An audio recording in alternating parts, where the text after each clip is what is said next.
If the Strait of Hormuz becomes permanently unstable, there isn't an alternative architecture. The issue is that if that happens, Iran can certainly unleash all its armory towards Gulf countries. Speaking of Europe, I mean, what we are seeing is that it's completely exposed.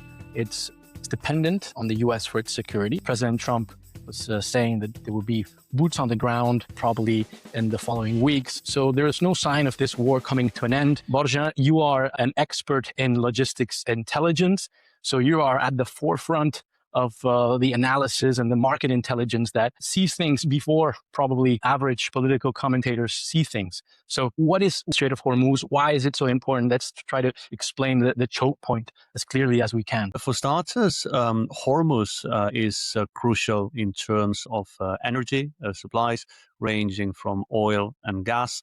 But equally, there are a number of crucial commodities that are flowing that strait, ranging from fertilizers to aluminium and helium. And it is certainly having an impact on global supply chains. Indeed, logistics are the backbone of the economy.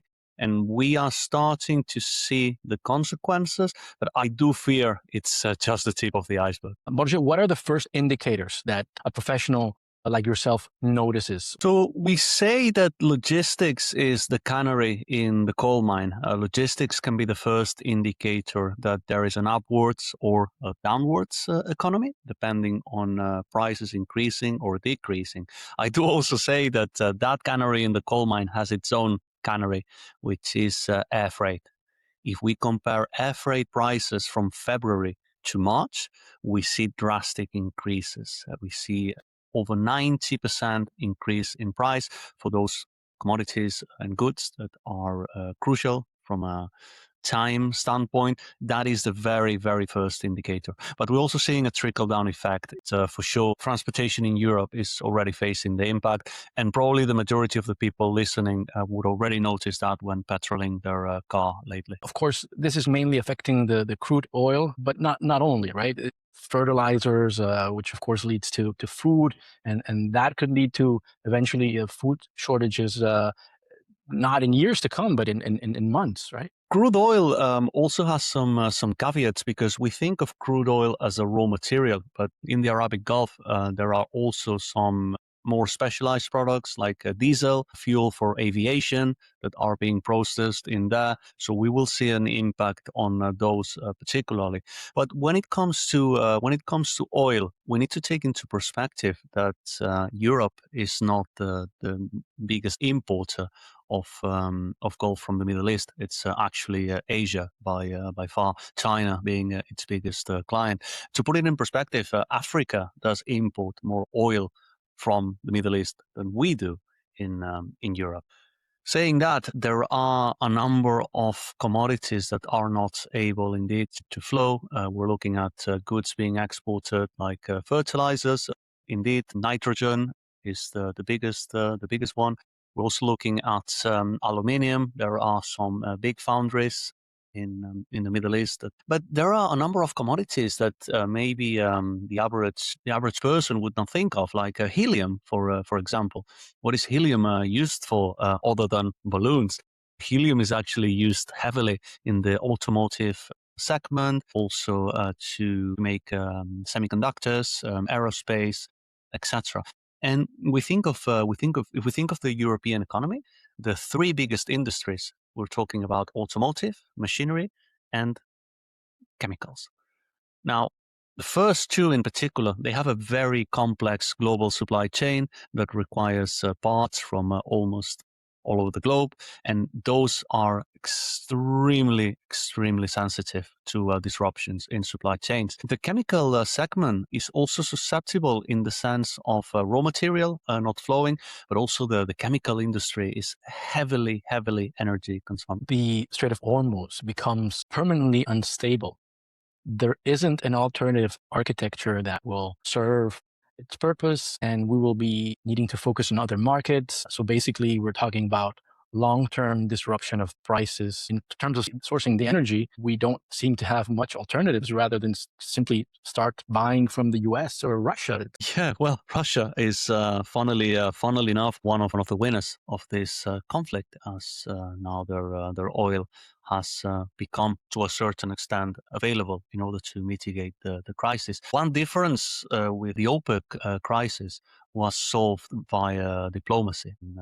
When that situation occurred, certainly the price of oil quadrupled, to my knowledge, but there was a diplomatic outcome out of it, building bridges with the Gulf countries. The difference now is that the infrastructure has been struck by Iran, and getting it up to speed again, it will take quite some time. So we're talking about months, even years. So from an economic perspective, it does benefit countries that already have good supply chains with Europe in terms of energies. Indeed, the US and Canada are very good examples. But that is indeed exposing Europe, that cannot rely on Russian gas for obvious reasons. It is really exposing us to an increase of consumer goods prices. You might think of renewables as an alternative, which from a near sourcing standpoint, it does make sense. Sustainability, of course, but we're also coming to terms with the fact that the renewables are not doing the trick for now. If we want to try to understand if this war goes on, it seems it will, what are the real alternatives to that choke point that the Strait of Hormuz represents? I mean, people often mention alternatives like Yanbu or Fujairah. Can you explain what those actually are, and are they viable in your opinion? Matter of fact, I did live in Abu Dhabi for a period of my life, so I'm quite well acquainted with the area. We need to think of the Arabian Peninsula as being surrounded by two streams. So we have indeed the eastern part, that it has the Strait of Hormuz, and the western part that leads to the Suez Canal. Now, the eastern part, for obvious reasons, is the one that is exposed the most at this moment in time by the current strikes. For that purpose, in the 1980s, when there was the Iran and Iraq war, Saudi Arabia did build a couple of pipelines that go from the port of Akabik all the way to Yanbu. Now, that is a pipeline that stretches for 1,200 kilometers east to west. The caveat with that is that on a normal situation, on the Strait of Hormuz, we would have 120 million barrels flowing a day. That pipeline has capacity for 7 million. So you can see that the difference is quite draconian. Similar with Abu Dhabi to the port of Fujairah, the point indeed is to avoid the Strait of Hormuz, so it goes right after. But again, from a capacity standpoint, is drastically lower. Then we also take into account the fact that natural gas or other commodities like aluminium or helium cannot be transported via pipeline for obvious reasons. So it is quite challenging because they would need to be transferred from east to west, crossing Saudi Arabia. Saudi Arabia is mostly desert. And if you look at the road infrastructure going from east to west, it's not great. Do not picture a European motorway. It is quite an average road that's actually crossing a desert, which has some climate challenge and implications. What's more, I'm only talking about Saudi Arabia, but on the eastern part, we have Kuwait, we have the Isle of Bahrain, we have Qatar, there is the UAE. If they wanted to transport commodities from there to the western part of Saudi Arabia, customs come to play, because those countries do not have a unique market. They're not operating under a single market themselves. Cost increases. Let's say best case scenario, you can then get all the goods via truck, which again, it's quite a massive shortage. Think about it. A vessel tanker that is carrying goods can take a payload of around 400,000 tons. A truck can take roughly 28 to 30.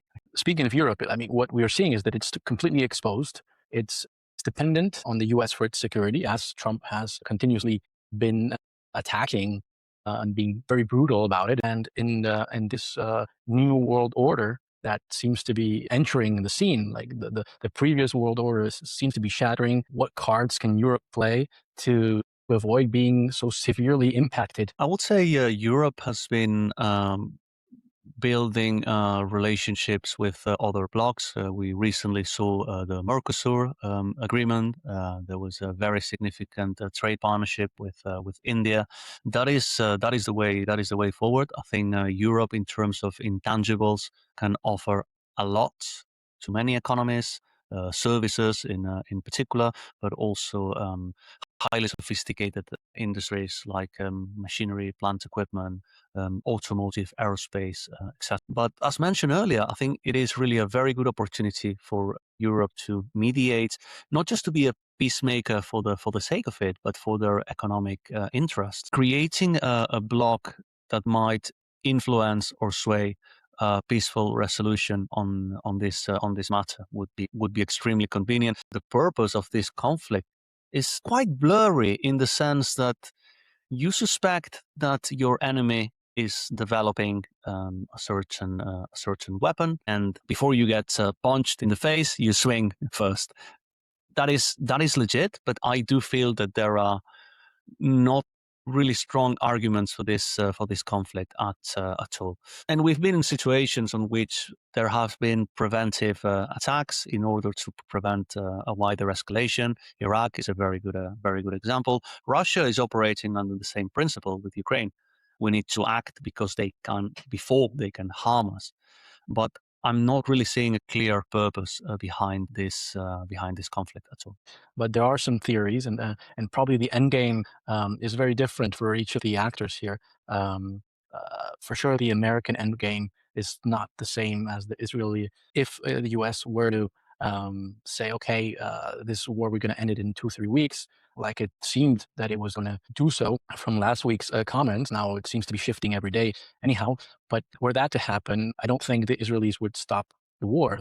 For them, it's existential threat, and they're probably going to want to continue this war. And probably the same could be said from the perspective of the Iranians, right? Because they also can benefit from this long war of attrition, and they can reinforce the regime, and also if they can at some point claim that they stopped the strongest army in the world, the U.S. or the strongest secret service, right? The Mossad. That is a huge win for the regime, not only externally, but also internally, and probably would be a source of despair for all the people in Iran who really hoped that an external intervention was the only way for toppling the regime, which is such a brutal regime towards its own people, right? A regime which is such a brutal regime towards its own people, right? We just 30,000 dead Iranians just for protesting against the regime. So it certainly is, and for sure, both sides would have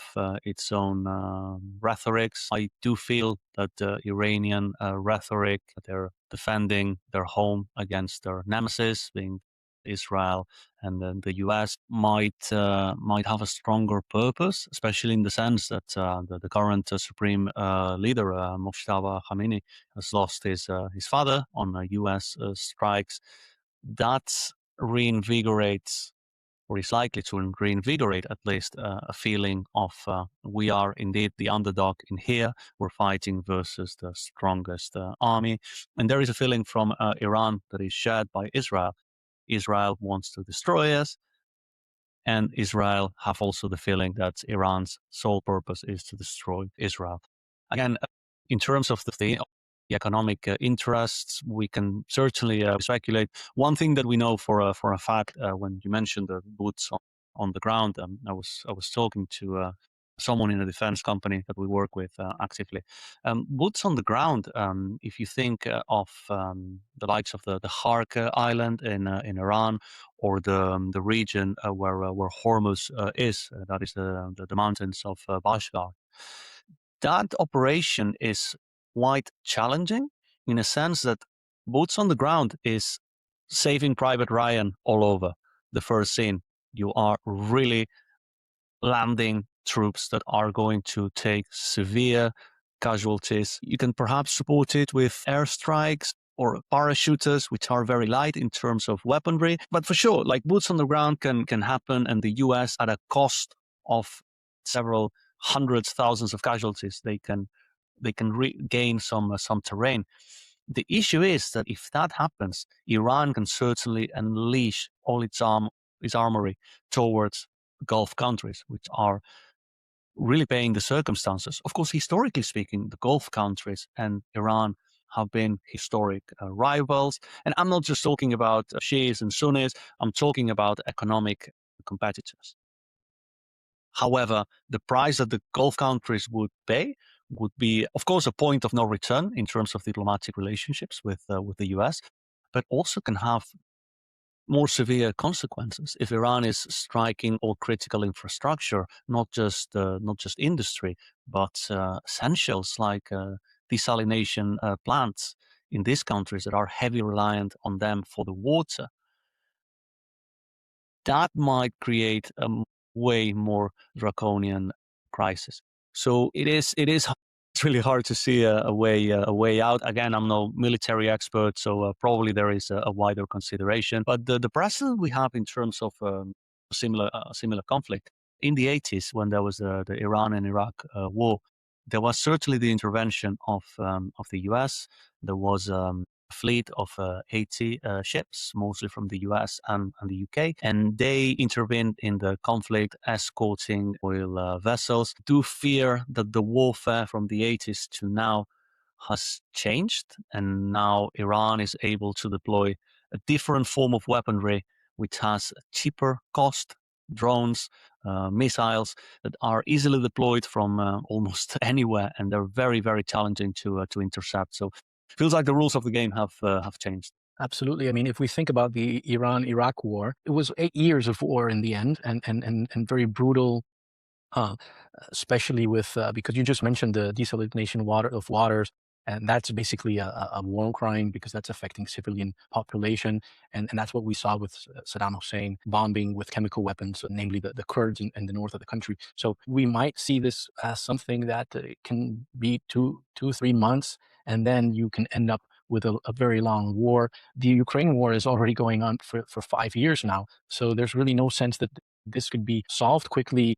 Just to finish, Borja, what is the base scenario that you're working with when you deal with your clients, and what are the strategies that European companies have to start thinking about to prepare in case this really becomes a permanent issue? So hypothetically, the war could end in a way that both parties win. The US can sell it as a victory by closing their bases in the Gulf and following the MAGA rhetoric of America first. And also Iran, if they create an equivalent of the Suez Canal in Hormuz. Egypt is getting roughly $1 million per vessel that flows through that canal. So certainly Iran could replicate that. But back to Europe in particular, I do feel that companies need to map their supply chains. They need to do an exercise on which they properly understand not just tier one, where are my suppliers, where are they getting their goods from, but tiers two, three, and so on and so forth. Have a proper supply chain mapping with all the right echelons and understand where the critical risks might come from. When you do this analysis, you're able to then work in contingency plans where you can source alternatives in different spots that have lesser of a risk. And even bottlenecks. Do you remember the Evergreen boat in 2020 and 22 that collapsed the Strait of the Canal of Suez? That created quite a massive constraint. Not just a number of great memes. It also created that boats and cargo ships had to go all the way around Africa in order to get to the final destination. That not just adds traffic, but also costs, as sailing the Atlantic is way rougher than sailing the Arabian Sea or the Mediterranean. Borja, so let's see how this unfolds in the following weeks. We might see those boots on the ground. We might see the pressure coming from the European nations, also from the Chinese, because of course they grain impact? My hope indeed would be that this is resolved in a peaceful and a diplomatic situation. And as a logistics professional, one hope that I would have is at least for some years of tranquility, because it's been rather challenging, starting from COVID to Ukraine to the current conflict. We've certainly seen a number of black swans that has created a whole flock of them. The flip side of these disruptions is that logistics is less and less perceived as getting goods from A to B, but as the crucial bloodstream of any business. Thank you so much, Borja, for being on the show. Victor, thank you very much for the invite. A great conversation.